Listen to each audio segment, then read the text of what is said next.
ഒരു ഭീരുവിനെ സംബന്ധിച്ച് അവൻ എപ്പോഴും ആശങ്കയിലായിരിക്കും, ഭയത്തിലായിരിക്കും. അവന് യാതൊരു വളർച്ചയും ഉണ്ടാകില്ല. കാരണം അവന് വെല്ലുവിളികളെ നേരിടുവാൻ കഴിയുകയില്ല. വെല്ലുവിളികളെ നേരിടുമ്പോഴാണ് മനുഷ്യൻ കരുത്തനാകുന്നത്. ജീവിതം എന്നും സാഹസികത നിറഞ്ഞതാണ്. ഓരോ കാര്യത്തെയും നേരിട്ട് നേരിട്ട് ആണ് മനുഷ്യൻ ശക്തനായി തീരുന്നത്. ഒരു ഭീരു കഴുതയെപ്പോലെ ഈ ലോകത്ത് ജീവിക്കേണ്ടി വരും. ഒരു ചെണ്ടയെപ്പോലെ അവനെ എല്ലാവരും കൊട്ടിക്കൊണ്ടിരിക്കും. ഒരിക്കൽ സ്വാമി വിവേകാനന്ദൻ പറയുകയുണ്ടായി, ഭീരുക്കൾ ഓരോ നിമിഷവും മരിച്ചുകൊണ്ടിരിക്കും, എന്നാൽ ധീരൻ ഒരിക്കലേ മരിക്കൂ. നമ്മൾ തൻ്റെ ഇടമുള്ളവരായിരിക്കണം.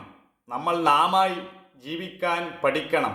ഓരോരുത്തരും അവനവൻ്റെ യജമാനനാകാനാണ് ശ്രമിക്കേണ്ടത്, അല്ലാതെ മറ്റുള്ളവരുടെ യജമാനനാകാനല്ല. തന്നെ ജയിച്ചവൻ ലോകത്തെ ജയിച്ചു.